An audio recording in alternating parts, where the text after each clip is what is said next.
की value find करना चाहता हूँ, बट मैं जानता हूं कि इधर क्या है, E2/I2 is equal to Z है, बट मुझे चाहिए E1/I1। अब जरा देखिए, मैं E2 को E1 की टर्म में लिख सकता हूं, कैसे? मैं जानता हूं E1/E2 इज इक्वल टू क्या होता है, N1/N2, एंड I2/I1 क्या होता है, वो भी N1/N2। ठीक है, अब यहां से I2 बताओ क्या आएगा, I2 is equal to N1/N2 into I1। ठीक है, और यहां से जरा देखिए E2 इज इक्वल टू क्या आएगा, यहां से E1 N2/N2। आप पुट कर दो E2 और I2 की जगह पे ये, तो E2 और I2 की जगह पे पुट कीजिए, ये क्या बनेगा, E1 N2/N1 divide by I2। I2 is N1/N2 into I1 is equal to Z। सही है, तो यहां से E1/I1 क्या मिलेगा, is equal to Z into, बताइए क्या मिलेगा, N1/N2 का होल स्क्वायर। चेक करके देखो, E1 और I1 को एक तरफ रखो, ये नीचे N1 है, ऊपर आगे N1 आ जाएगा, और ये N2 नीचे आ जाएगा, ये N1 और N2 सीधा इधर आ जाएगा, तो N1/N2 का स्क्वायर बन जाएगा। इसका मतलब इधर से कितना इंपीडेंस नजर आएगा, E1/I1। इधर से जो Z है उसको किससे मल्टीप्लाई करेंगे, N1/N2 के स्क्वायर से मल्टीप्लाई करेंगे, उतना इससे नजर आएगा। इसको बोलते हैं रेफर टू प्राइमरी साइड, मतलब जो इंपीडेंस है इसको मैंने रेफर कर दिया किस साइड, प्राइमरी साइड। ये जो इंपीडेंस है अगर मैं प्राइमरी साइड से देखूं तो इतना नजर आएगा, रेफर टू प्राइमरी साइड इतना नजर आएगा अगर मैं प्राइमरी साइड से देखूं तो। मतलब आपको कुछ नहीं करना होता, जिस साइड से आप रजिस्टर देख रहे हो, जो भी इंपीडेंस लगा हुआ है, इस इंपीडेंस की वैल्यू अगर इधर से देखनी है तो इस साइड की नंबर ऑफ टर्न क्या है, N1, तो उनको ऊपर रखो और ऑपोजिट साइड के नीचे रखो और उसका क्या कर दो, स्क्वायर। इतना इंपीडेंस आपको नजर आएगा दूसरी साइड से।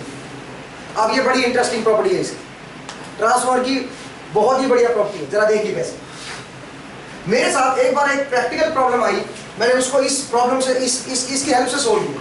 जरा देखते हैं वो क्या थी। लेकिन अगर यहाँ पे जैसे मान लीजिए 10 ओम है, मान लीजिए 100:10 का ये वो ट्रांसफार्मर है, 100:10 का ट्रांसफार्मर, मतलब इधर 100 और ये यहाँ पे 10 है, और ये मेरा मान लीजिए 10 ओम है, तो आप मुझे बताओ इधर से कितना रेजिस्टेंस नजर आएगा, कितना नजर आएगा, 10 इंटू में, ये तो 10 है, R इज 10, 10 इंटू में कितना आएगा बताओ जरा, 100/10 का स्क्वायर, मतलब कितना बन गया, 1000, 1 किलो ओम नजर आएगा, 1 किलो ओम नजर आएगा। समझ आया भी, 1 किलो ओम रेजिस्टेंस नजर आएगा। क्लियर है, इसको बोलते हैं रेफर टू प्राइमरी साइड। अब इसका यूज देखिए कहाँ होता है, इसका एक एप्लीकेशन समझाता हूँ जैसा मैंने यूज किया, ठीक है, वो मैं आपको बताता हूँ। देखिए आपको समझ आया ना कैसे ये रेफर करता है, किस तरह से रेफर करता है, कोई डाउट तो नहीं किसी को? जरा देखिए, मेरे पास एक स्पीकर है, मेरे पास एक स्पीकर है और उसका रेजिस्टेंस है 8 ओम, ठीक है, और मेरे पास यहाँ पे एक नेटवर्क है जिसके ये एम्पलीफायर है, जिसके यहाँ पे आउटपुट पे मुझे स्पीकर लगाना है। ये मेरा एम्पलीफायर है, ठीक है, मान लीजिए ये मेरा एम्पलीफायर है, ठीक है, उसके आउटपुट पे मुझे स्पीकर लगाना है, लेकिन स्पीकर है 8 ओम का, और एम्पलीफायर का जो R आउट है, जो थेवेनिन रेजिस्टेंस है इन दोनों टर्मिनल से, अगर मैं पीछे की तरफ देखूं तो जो रेजिस्टेंस मुझे नजर आता है एम्पलीफायर का पीछे की तरफ का, R आउटपुट, R इक्विवेलेंट या R थेवेनिन इन दोनों पॉइंट के बीच का, वो है मेरा मान लीजिए मे बी 800 ओम, वो मेरा 800 ओम आउटपुट रेजिस्टेंस इसका। अगर आउटपुट टर्मिनल से अंदर की तरफ देखूं तो इस एम्पलीफायर का आउटपुट रेजिस्टेंस जो है, आउटपुट टर्मिनल से जो रेजिस्टेंस नजर आ रहा है वो 800 ओम आ रहा है। अब मैं 8 ओम को इससे कनेक्ट करना है, बट आप मुझे ये बताइए, मैं चाहता हूं कि स्पीकर में मैक्सिमम पावर ट्रांसफर हो, मैं चाहता हूं स्पीकर में मैक्सिमम पावर ट्रांसफर हो, तो मैक्सिमम पावर ट्रांसफर होने के लिए क्या होना चाहिए, R Thevenin must be equal to load resistance RL। जो नेटवर्क का R थेवेनिन होता है, अगर वो RL के बराबर आ जाए, लोड रेजिस्टेंस के बराबर आ जाए, तो समझ लो मैक्सिमम पावर ट्रांसफर होगी। बट प्रॉब्लम क्या आ गई, प्रॉब्लम ये है, ये तो 8 ओम का है और ये 800 ओम का है, इसका पीछे का R थेवेनिन कितना है इन दोनों टर्मिनल के बीच, 800। और ये अपने पास 8 है। अब कैसे मैक्सिमम पावर ट्रांसफर करूं? तो जरा देखिए क्या किया इसमें। मैंने क्या किया, मैंने एक ट्रांसफॉर्मर डिजाइन करवाया जिसकी टर्न रेशियो थी 10:1, मतलब यहां पर 10 टाइम्स टर्न्स थी इधर से। अब आप बताइए जो एम्पलीफायर उसको लोड कितना नजर आएगा, कितना लोड नजर आएगा? 8 इंटू में 10/1 का स्क्वायर, कितना बन गया? 800। इसको 800 नजर आएगा एम्पलीफायर को। इसका मतलब एम्पलीफायर मैक्सिमम पावर जो है ट्रांसफर कर सकता है वो ट्रांसफर कर देगा। किसको? क्योंकि इसको लग रहा है कि 800 नजर आ रहा है मुझे, तो 800 के अकॉर्डिंग पावर ट्रांसफर करेगा। तो ये तो मैक्सिमम पावर जो है ट्रांसफर कर सकता है वो ट्रांसफर करेगा। और ट्रांसफॉर्मर तो बीच में पावर खाएगा ही नहीं, और खाएगा तो बहुत ही कम खाएगा। इसका मतलब जो मैक्सिमम पावर ट्रांसफर जो ट्रांसफर हुई एम्पलीफायर से वो सारी की सारी पावर किसको मिलेगी? 8 ओम को। इस केस में मैक्सिमम पावर मिल जाएगा। समझा? एम्पलीफायर बढ़िया चलेगा, आवाज भी बढ़िया आएगी। लेकिन अगर मैं इसको डायरेक्टली लगा देता तो एम्पलीफायर का आउटपुट में कितना रेजिस्टेंस नजर आता? एम्पलीफायर का लोड कितना नजर आता? 8 ओम। मैक्सिमम पावर ट्रांसफर होती नहीं। तो हमने एम्पलीफायर को बेवकूफ बनाया। हमने क्या किया? ट्रांसफॉर्मर की हेल्प से इंपीडेंस मैच करा दिया। कौन सा इंपीडेंस मैच कराया? 800 ओम के साथ मैच करा दिया। इसलिए इस एप्लीकेशन को क्या बोलते हैं? Impedance matching. समझा? इसको हम बोलते हैं इंपीडेंस मैचिंग। तो दिक्कत है तो बताइए, इंपीडेंस मैचिंग। तो ट्रांसफॉर्मर की इस एप्लीकेशन को बोलते हैं इंपीडेंस मैचिंग। हमने देखो मैच करा दिया impedance with the help of transformer. हमने एम्पलीफायर को बेवकूफ बना दिया। क्या कि भाई आपको जो रेजिस्टेंस नजर, बेवकूफ कहां बना है इसमें? बेवकूफ क्या बनाना है? ठीक है, जो है वो है। ठीक है, तो कुल मिला के जरा देखिए हमने क्या बोला, ट्रांसफॉर्मर को कितना रेजिस्टेंस नजर आएगा? 800 नजर आएगा। तो ट्रांसफॉर्मर जो एम्पलीफायर है वो क्या बोलेगा, मेरे लोड पे तो 800 लगा हुआ है और मेरा आउटपुट रेजिस्टेंस भी 800 ही है, तो मैं मैक्सिमम पावर ट्रांसफर करूंगा। मैक्सिमम पावर ट्रांसफर थोड़े पढ़ाएंगे कुछ लोगों को, ठीक है, तो जिन लोगों ने नहीं पढ़ी है उनको पढ़ा देंगे। तो इसका मतलब ये मैक्सिमम पावर ट्रांसफर करेगा एम्पलीफायर। तो इस ट्रांसफॉर्मर के पास आएगी सबसे पहले वो मैक्सिमम पावर, और ट्रांसफर यूक्यू पावर को जो भी मैक्सिमम इसको मिली है उसको आगे ट्रांसफर कर देगा। बिकॉज खुद तो ये लेता नहीं, खुद तो ट्रांसफर खाता नहीं कुछ पावर, उसके अंदर तो लॉस होते नहीं। तो सारी पावर जो इसके बाद मिली है वो 8 ओम को मिल जाएगी। इसका मतलब 8 ओम को हमने क्या कर दिया? मैक्सिमम पावर ट्रांसफर कर दिया। ठीक है, 8 ओम की हमने पावर मैक्सिमम ट्रांसफर कर दिया। कोई डाउट है तो बताइए, आगे बढ़ेंगे। कई बार क्या होता है, सुनिए, एक और जगह पे मैं इसका यूज कर सकता हूँ। जो लोग सर्किट डिजाइन करते हैं वो लोग समझते हैं इस चीज को। जरा देखिए कैसे। कई बार मुझे रेजिस्टेंस चाहिए, जैसे 10⁻³ ओम, मान लीजिए इतना रेजिस्टेंस चाहिए, ठीक है, बट वो मेरे पास अवेलेबल नहीं है। वो मेरे पास रेजिस्टेंस अवेलेबल नहीं है, मेरे मार्केट में नहीं मिल रहा मुझे, इतना हाई वैल्यू का रेजिस्टेंस मुझे नहीं मिल रहा। मान लीजिए, ठीक है, ये रेजिस्टेंस कितना बन गया? ये बन गया 10,000 किलो ओम। 10,000 किलो ओम बन गया ना? नहीं, 1000 किलो ओम बन गया। 1000 किलो ओम का रेजिस्टेंस बन गया। और पावर रेटिंग मुझे ज्यादा चाहिए इसकी ज्यादा पावर रेट। छोटी पावर रेटिंग के मिल जाते हैं रजिस्टर, तो छोटी पावर रेटिंग के मिल जाएंगे। ठीक है, आपको एक और चीज समझाऊंगा, जरा देख लो। जैसे मेरे पास कोई ट्रांसफॉर्मर है, मैं क्या कर रहा हूँ, 220 से मुझे 12 वोल्ट बनानी है, तो मैं क्या करूंगा, मैं रजिस्टर लगा दूंगा।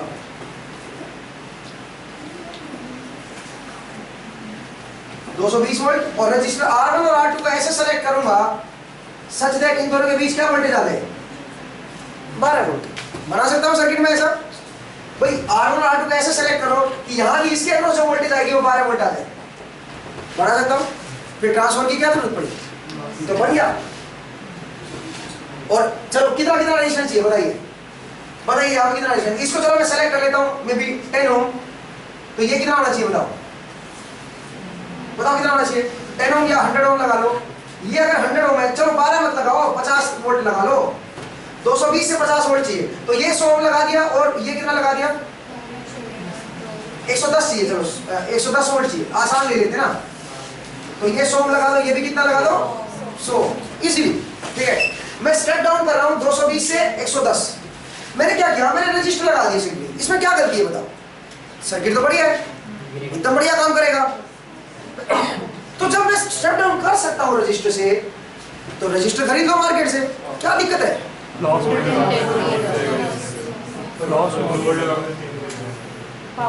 Power loss. एक तो सबसे पहली बात तो पावर लॉस, सबसे पहला पॉइंट तो पावर लॉस, इसमें पावर लॉस होगी क्योंकि रजिस्टर जो होते हैं पावर लॉस देते हैं, जबकि ट्रांसफार्मर के अंदर क्या होता है, इंडक्टर होता है, और इंडक्टर कभी भी पावर लॉस नहीं देता। Inductor never consume any power.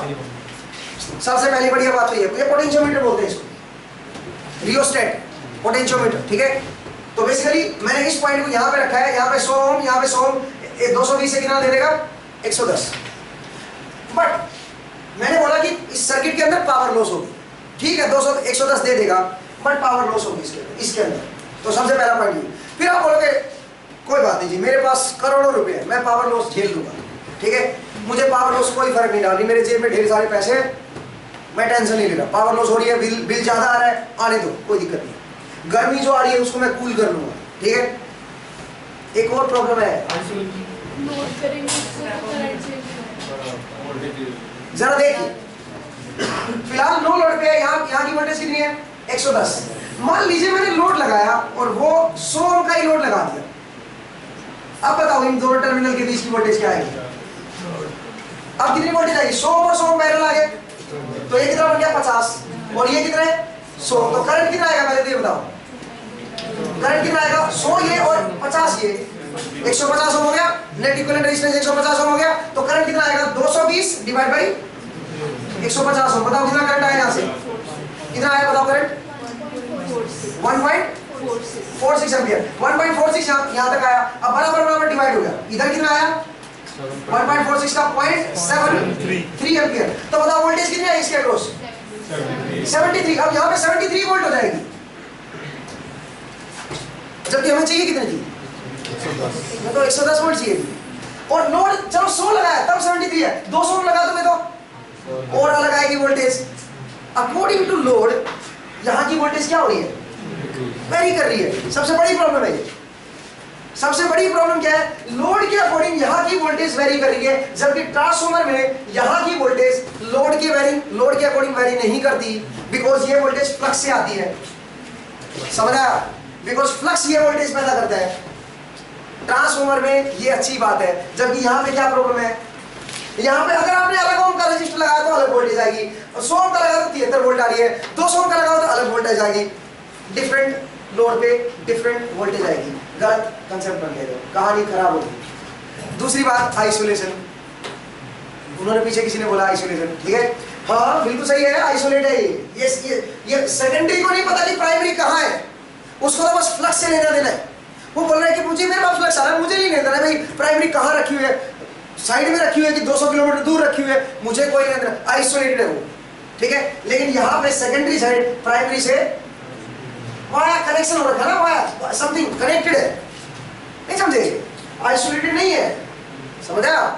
तो कुल मिला के यहाँ पे गड़बड़ है। इस तरह का मैं डिजाइन नहीं करूंगा, फिर क्या करूं? फिर इसको इंप्रूव कैसे करूं? मैं कैसा डिजाइन करूं फिर? मतलब रियोस्टेट रजिस्टर से तो बात नहीं बनेगी, ठीक है, इसलिए हम इंडक्टर पे आते हैं, आप समझे क्या? तो आपको में भी डाउट आ सकता है कि जब ये काम ये कर सकता तो ये क्यों नहीं, ये कर सकता तो ये क्यों नहीं लगाया? इसके कई सारे फॉल्ट है, ठीक है। देखो कंसेप्चुअली तो ठीक है बात, ठीक है, लेकिन प्रॉब्लम यहाँ पर डिफरेंट लोड के लिए डिफरेंट वोल्टेज, ये प्रॉब्लम है। जबकि यहाँ की वोल्टेज क्या रहेगी? आप लोड चाहे 60 वोल्ट का लगाओ, जो इसकी VA रेटिंग है, जैसे 220 VA तक का है, अगर इतने पावर से कम लोड जब लगाते हो, इतने पावर से कम लोड तक लगाते हो, तो वोल्टेज यहाँ की तकरीबन क्या रहेगी? कांस्टेंट, वो लोड पे डिपेंड नहीं करती। जबकि यहाँ पे अलग लोड पे अलग वोल्टेज आएगी। यहाँ की वोल्टेज फ्लक्स डिसाइड करेगा, फ्लक्स के अकॉर्डिंग डिसाइड होगी, यहाँ की वोल्टेज डाउन नहीं होगी, और नंबर ऑफ टर्न्स डिसाइड करेंगी, समझा? जबकि यहाँ की वोल्टेज लोड डिसाइड करेगा, लोड के अकॉर्डिंग अलग वोल्टेज, समझ आएगा? क्लियर है? आगे बढ़े चलिए। तो इसलिए हम रिप्लेस करते हैं रजिस्टर वाले सर्किट को, कहाँ पे? इंडक्टर वाले सर्किट में। इसलिए हम यहाँ पे क्या लगाते हैं? एक इंडक्टर लगा देते हैं, इंडक्टर लगा देते हैं और यहाँ से सप्लाई लेते हैं, ठीक है, ऐसे सप्लाई लेते हैं। यहाँ पे टर्न है 100, यहाँ पे टर्न है 50, समझा? इसको बोलते हैं ऑटो ट्रांसफॉर्मर, समझा? ये आगे पढ़ेंगे हम लोग, ठीक है। इस तरह से रिप्लेस कर देते हैं। इसका फायदा क्या है? एक तो इंडक्टर लॉस नहीं देता, इंडक्टर के अंदर लॉस नहीं है, ठीक है, अच्छी बात तो ये है। और दूसरा जो यहाँ की वोल्टेज डिसाइड होगी वो फ्लक्स डिसाइड करेगा, इसके अंदर जो मैग्नेट बनेगी, जो फ्लक्स बनेगा वो डिसाइड करेगा यहाँ की वोल्टेज, ना कि लोड डिसाइड करेगा, समझा? लेकिन इसमें भी एक प्रॉब्लम है, क्या? आइसोलेशन। इसमें सेकेंडरी जो है वो प्राइमरी के टच में है। देखो ये पूरी प्राइमरी है और उसी में से क्या निकाली गई है, सेकेंडरी। इसका मतलब प्राइमरी और सेकेंडरी कनेक्टेड है, इसमें कनेक्शन हो रखे हैं, समझे। तो इसमें ये प्रॉब्लम है। इससे कई बार नुकसान भी होगा, कई फायदे भी है, ठीक है। वो हम देखेंगे क्या नुकसान है क्या फायदे हैं, वो हम देखेंगे। इसको बोलते हैं ऑटो ट्रांसफर। फिर मैंने बोला चलो मैं एक काम करता हूँ जी, अभी फिलहाल ऑटो नहीं करता, ये वाइंडिंग अलग कर देता हूँ, ये अलग कर देता हूँ, इसलिए इसको क्या बना दिया मैंने, 2 वाइंडिंग ट्रांसफॉर्मर, समझ आया। तो बेसिकली शुरुआत कहाँ से हुई, शुरुआत यहाँ से हुई मेरी, देखा जाए तो। मतलब मैं मशीन को शुरू करना चाहता था, यहाँ से कर सकता था। पहला टॉपिक ये पढ़ा था, फिर यहाँ से ये आता, फिर यहाँ से ये आता, मैं बोलता 2 वाइंडिंग ट्रांसफॉर्मर ऐसे बनता है, ठीक है। तो कुल मिला के ऐसा कुछ नहीं है, 2 वाइंडिंग ट्रांसफॉर्मर कॉइल से बना था एक्चुअल में, जैसा मैंने शुरू में आपको समझाया था कि मैं किस तरह से ट्रांसफॉर्मर की तरफ बढ़ा था, याद है आपको। एक कॉइल से फ्लक्स बना था, उसके साइड में क्या लेके आया था, दूसरी कॉइल, और दूसरी कॉइल को मैंने मूव किया था। मूव करने से वोल्टेज बढ़ी थी, लेकिन वो सफिशिएंट अमाउंट की नहीं थी। फिर मैंने उसके अंदर क्या डाल दिया था, आयरन से भी वोल्टेज। सारी कहानी वहां से शुरू हुई। लेकिन एक कंसेप्ट तो बन सकता है, क्वेश्चन तो बन सकता है ना कि भाई ये क्यों नहीं बनाया आपने, ठीक है। तो उसके प्रॉब्लम है, हाँ इससे ये आ सकते हैं, ये बढ़िया है। इसमें 2 तरह की पावर आएगी आउटपुट में। एक तो पावर आएगी डायरेक्ट कनेक्शन की वजह से, क्योंकि कॉपर से कॉपर कनेक्ट है, सीधे डायरेक्ट कनेक्शन हो रखे हैं। तो डायरेक्ट कनेक्शन की वजह से पावर ट्रांसफर होगी, उसको बोलते हैं कंडक्टेड पावर। और एक पावर आएगी फ्लक्स की वजह से ट्रांसफर होगी, जैसे यहाँ पे फ्लक्स ट्रांसफर करना है ना पावर को, प्राइमरी से सेकेंडरी फ्लक्स पावर को ट्रांसफर करना है। एक्जैक्टली यहाँ पे ये फ्लक्स जो है इसमें पावर ट्रांसफर करेगा सेकेंडरी में, उसको बोलते हैं ट्रांसफॉर्म्ड पावर। उसको क्या बोलते हैं, ट्रांसफॉर्म्ड पावर। और एक होती है कंडक्टेड पावर। एक तो डायरेक्ट कनेक्शन की वजह से पावर जाएगी, क्योंकि सीधा कंडक्टर टू कंडक्टर कनेक्ट है, तो पावर करंट सीधा वहां से जाके उधर भी जाएगा कुछ ना कुछ, ठीक है। तो 2 तरह की पावर आएगी, वो बाद में देखेंगे फिलहाल। लेकिन फिलहाल मैंने एक क्वेश्चन समझाया कि ये क्यों नहीं यूज किया मैंने, ठीक है। खैर मैं वापस आता हूँ क्वेश्चन में। मैंने बोला इंपीडेंस मैचिंग क्या होता है, ठीक है। ये पता नहीं कहाँ से आया था ये क्वेश्चन,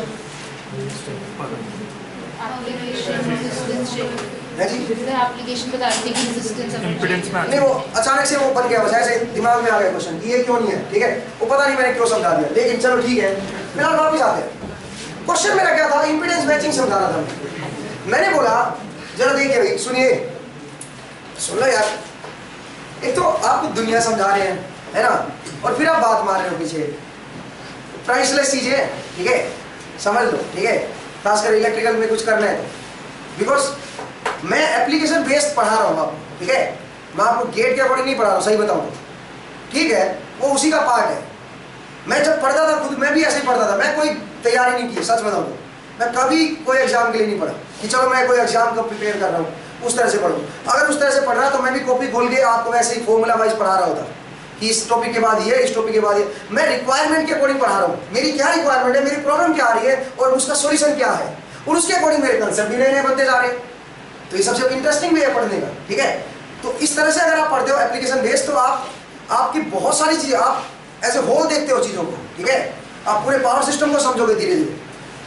लेकिन शुरुआत तो करो ना इस तरह पढ़ने की। हर दिन आपको नई जानकारी मिलेगी। मैं हर दिन ऐसे सोच के पढ़ता, चलो आज ये बुक पढ़ना शुरू करते हैं, जरा आज बड़ा इंटरेस्टिंग होगा आज का दिन, देखते हैं क्या समझ आता है आज, ठीक है। हर दिन मैं ये सोच के पढ़ता था बुक, और 10-10, 12-12 घंटे अपनी पढ़ाई होती थी। तो जब शाम को उठ के जब सोते थे तो दिमाग में वही चीज़ घूम रही होती थी कि ऐसा भी होता है। आप मेरा यकीन करें, पढ़ते टाइम में चेयर पे पैर ऊपर करके बैठ जाता था, पैर ऊपर करके ऐसे बैठ जाता था और ऐसे पढ़ रहा होता था। मतलब मुझे ऐसी हैरानी होती थी कि ये इतनी इंटरेस्टिंग चीज़ है, ठीक है। तो आप लोग को भी ऐसी एक्साइटमेंट होनी चाहिए, ठीक है। आप लेकिन आप बात मत करोगे, ठीक है। आप एटलीस्ट रेस्पेक्ट तो दो इन सब चीज़ों को, ठीक है। हाँ जी, जो इंग्लिश में मतलब जैसे स्टेटमेंट्स होती है, जैसे कभी वेग स्टेटमेंट्स मतलब ज़्यादा उसमें स्टेटमेंट्स में भी उलझ जाते हैं, तो फिर उसके लिए फिर क्या करते हैं? नहीं तो क्या बुक पढ़ने में, बुक पढ़ने में इस तरह की स्टेटमेंट नहीं, सुनिए मैं बताता हूँ, सुनिए। कई बार ऐसा होता है कि कई बार हमें स्टेटमेंट समझ नहीं आती बुक, ठीक है। ऐसा होता है, ये प्रॉब्लम्स आती है, ठीक है। कई बार इसलिए हम लोग कहते हैं कि आप बुक जो लेते हो वो बढ़िया बुक लो, उनसे पढ़ो, ठीक है। मतलब अगर आप कोई फालतू सी बुक जो एग्जाम जैसे पीक्यू में होता है, एग्जाम क्लियर करने के लिए क्या करते हैं, पतली सी बुक आती है, उसमें सैंपल पेपर जो बोलते हैं, ठीक है, वो उठा लेते हैं और अपना क्या करते हैं, रट्टा मारा, उनसे एग्जाम लिख दिया, हो गए पास, ठीक है। इस तरह से करते हैं। अगर आप उस बुक से पढ़ोगे तो आपको क्या लगता है, मतलब आप क्या समझ जाओगे क्या इन सब चीज़ों को? नहीं समझने वाले हो, मतलब चीज़ समझ नहीं आएगी। आप बुक स्टैंडर्ड पढ़ेंगे, ठीक है। बढ़िया बुक पढ़ें जिनमें सही लिखा है, जो स्टैंडर्ड बुक है, जिनको काफी दिनों से फॉलो किया जा रहा है, या जिनके बढ़िया रिव्यूज हैं, ठीक है, उन बुक्स को पढ़ें। मुझे लगता है उससे आपको कोई प्रॉब्लम आएगी, ठीक है। इस तरह से पढ़ना शुरू करें, लेकिन आप पढ़ें तो सही ना इस तरह से। इंडियन ऑथर तो पढ़े ही ना, मैं सही बता रहा हूँ, बिकॉज वो एग्जाम ओरिएंटेड लिखते हैं, प्रॉब्लम ये है। और जब आप बाहर के ऑथर को पढ़ते हो, उनको नहीं पता कि इंडिया में क्या चल रहा है, उनको बस कंसेप्ट लिखना होता है कि ये कंसेप्ट, इसके बाद ये चीजें जुड़ती चले जाते हैं। तो सबसे बेस्ट अप्रोच ये होती है, ठीक है ना। तो ये चीज़ है, आप थोड़ा सा अवॉइड करें उन चीज़ों को, खासकर बुक पढ़िए। जरा देखिए, तो मैंने बताया, अब सुनिए, इम्पीडेंस मैचिंग। मैंने बताया कि किस तरह से 8 ओम का रजिस्टर जो था वो 800 का बन गया था। और 800 का बनाने की क्या जरूरत पड़ी मुझे, बिकॉज जो एम्पलीफायर था वो मैक्सिमम पावर कब ट्रांसफर करेगा, जब लोड रेजिस्टेंस कितना हो, 800 ओम का। लेकिन हमारे पास तो 8 ओम था, तो 8 को हमने 800 में कन्वर्ट किया with the help of transformer, ठीक है। अब जरा देखिए, मान लीजिए मेरे पास कोई 10⁻6 किलो ओम का रजिस्टर मुझे सीरीज में लगाना है किसी सर्किट में। यहाँ पे एक रजिस्टर लगाना है मुझे, आगे कोई नेटवर्क लगा हुआ है, उस नेटवर्क में मुझे सीरीज में ये लगाना है, 10⁻6 का लगाना है। प्रॉब्लम ये है, मेरे पास इतना है ही नहीं, मार्केट में इतना है ही नहीं। और मान लीजिए, ओह एक और, मैं समझ गया मैं यहाँ पे क्यों आया था, मुझे एक और बात बतानी है, ठीक है। मैं उसके लिए यहाँ पे आया था, असल में आपने पता नहीं कहा। चलिए जरा देखिए, क्योंकि फिर नए क्वेश्चन बन गए ना, तो जरा देखिए। अब ये बोलोगे सर ये तो ठीक है, इसकी एक और दिक्कतें थी, लेकिन फिर भी कंसेप्चुअली 220 यहाँ पे 110 यहाँ पे बंद हो गया। आप बोलोगे जी ठीक है जी, 110 बन गया तो मैं तो यही बनाऊंगा। मार्केट में 1-1 रुपए के भी नहीं आते, अठन्नी का आता है, 50 पैसे के 100 का आता है, 50 पैसे का 100 का आता है, और ये भी 50 पैसे का, 1 रुपए का आ गया 2। और आप ये खरीदने जाओ 120 रुपए का आएगा, 120 या 130 रुपए का आएगा। आप बोलोगे यार कहाँ 1 रुपया, ठीक है, कहाँ पे तो 1 रुपया और कहाँ पे 120 रुपया, ठीक है। ये तो खतरनाक है, ये तो बहुत बढ़िया है। तो 120 रुपये और 1 के कपड़े, चलो पावर लॉस दे भी रहा है ये, तो यार एक्सपेरिमेंटल पर्पज के लिए तो बना सकता था मैं। प्रॉब्लम है, प्रॉब्लम क्या है सुनिए, पावर रेटिंग। इनकी पावर रेटिंग देखिए, इनकी पावर रेटिंग होती है 1 मिली वोट। जो मार्केट में आप वो खरीदते ना कलर कोडिंग वाले रेजिस्टेंस, उनकी पावर रेटिंग होती है जैसे 1 मिली वोट का रेजिस्टेंस।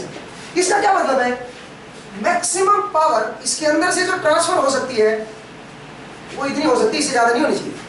अगर इससे ज्यादा पावर इसके थ्रू चली गई, इसने अब्सॉर्ब कर ली इससे ज्यादा पावर, इससे ज्यादा पावर कब एब्सॉर्ब करेगा, जब करंट ज्यादा होगा। नहीं समझे भाई, करंट मान लीजिए इसके अंदर 10⁻⁻2 एम्पियर है, मान लीजिए, तो इसके अंदर पावर कितनी आएगी बताओ, 10⁻³ एम्पियर ले लो, तो करंट की पावर कितनी आएगी 100 ओम के अक्रॉस बताओ। 100 × 10⁻³ का स्क्वायर कितना बनाएंगे, 100 × 10⁻6 कितना बनाएंगे, मतलब ये बन गया 0.1 मिली एम्पियर।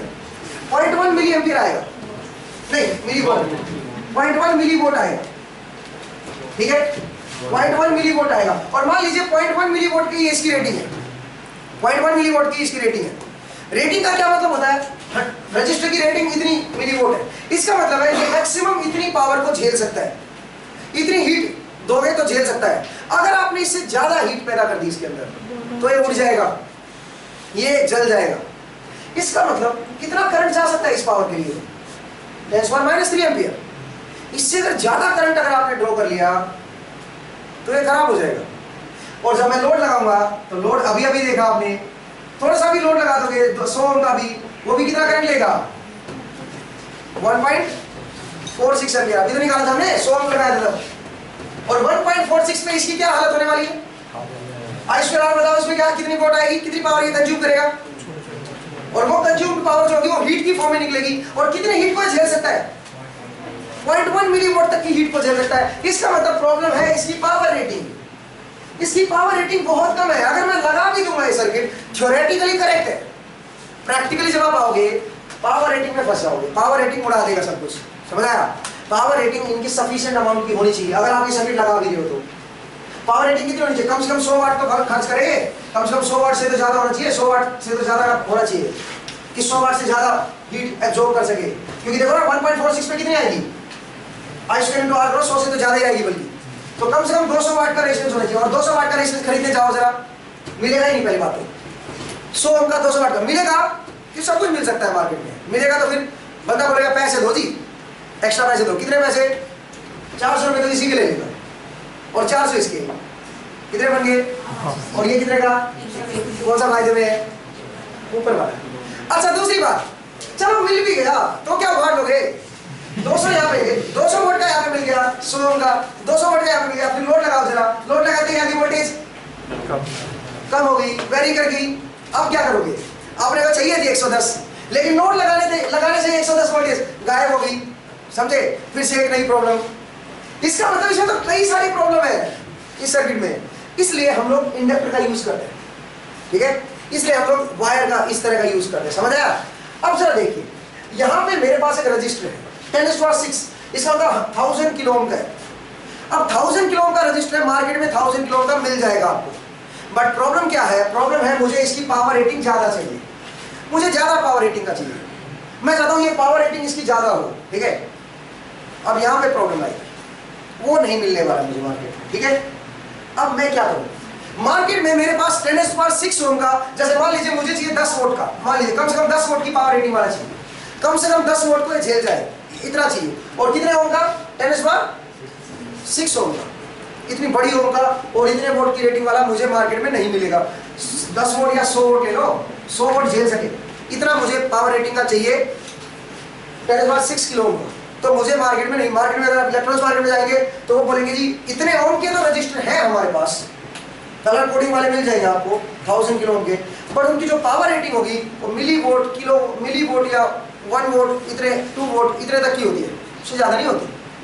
आप तो 100 वोल्ट मांग रहे हो, इतना नहीं मिलेगा। और अगर 1 मिली वोल्ट का आपने लगा भी दिया, 1 वोल्ट का लगा दे तो ये खराब हो जाएगा। क्यों? क्योंकि इसके अंदर पावर लॉस कितनी होनी है? 100 वोल्ट की पावर लॉस होनी है, इतनी हीट पैदा होगी 100 वोल्ट की अकॉर्डिंग, और जो ये मैक्सिमम हीट ये सस्टेन कर सकता है वो कितनी है? वो तो 1 वोल्ट है, ज़्यादा काम नहीं करेगा यहाँ पे। फिर क्या करना पड़ेगा आपको? फिर आप बोलोगे फिर सर एक काम करो जी, आप ऐसा करो, आप मुझे ना 10 ओम दे दो, 10 ओम का रजिस्टर दे दो, या मे भी 10 किलो ओम का दे दो, और वो दे दो 100 वोल्ट का, वो दे दो 100 वोल्ट का, 10 किलो ओम दे दो 100 वोल्ट का। छोटे रजिस्टर हाई पावर के मिल जाते हैं, ठीक है? चलो मान लीजिए ये भी नहीं मिला मार्केट में, ये भी बहुत बड़ा हो गया, तो आप बोलो जी एक काम करो, फिर 100 ओम दे दो मुझे, 100 ओम दे दो, और वो दे दो फिर 100 वोल्ट का, वो तो 100 ऐसा दे दो कि 100 ओम रेजिस्टेंस हो और 100 वोल्ट वो झेल सके, ऐसा आपको कहीं ना कहीं मिल जाएगा, ठीक है? आप उसको मार्केट से ले आओ, ले आए, बट मुझे चाहिए कितना? 10⁻⁶। अब मैं क्या करूँगा जरा देखिए, मैं यहाँ पे एक ट्रांसफॉर्मर लगाऊंगा, ट्रांसफॉर्मर लगाऊंगा, और इधर कितना लगा दूंगा? 100, और इसकी जो N1 और N2 है वो ऐसे डिसाइड करूंगा सच दैट यहाँ से क्या नजर आए इन दोनों पॉइंट के बीच? कितना नजर आए? 10⁻⁶। देखो लो पावर रेटिंग का, सेम पावर रेटिंग का लो रेजिस्टेंस मुझे मिल गया, लो रेजिस्टेंस मुझे मिल गया, तो बढ़िया बात है, लो रेजिस्टेंस लगा दो, मुझे हाई रेजिस्टेंस यहाँ पे अपीयर हो जाएगा, पावर रेटिंग उतनी की उतनी रही 100 वोल्ट। क्यों? पावर तो ये चेंज करता ही ना, जो इतना इधर लेगा उतना इधर, कोई फर्क नहीं पड़ा, जबकि अफेक्ट उसका कितना नजर आ रहा है? पावर तो उतनी खर्च हो रही है 100 वोल्ट, लेकिन अफेक्ट कितना बन गया उसका? 10⁻⁶। समझ आया क्या? तो ट्रांसफॉर्मर क्या करता है? इम्पीडेंस मैचिंग, इम्पीडेंस मैच करने की काम होता है। कई बार ये प्रैक्टिकल सिचुएशन होती है, कई बार आप फंस जाते हो, ठीक है? तो आपको इस तरह से आपको ट्रांसफॉर्मर हेल्प करेगा, ठीक है? तो ये बड़ी बढ़िया एप्लीकेशन है। आई थिंक आज बहुत ज़्यादा हो गया है, ठीक है?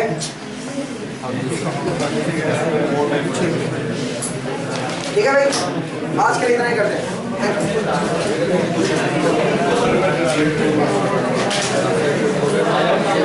Thank you.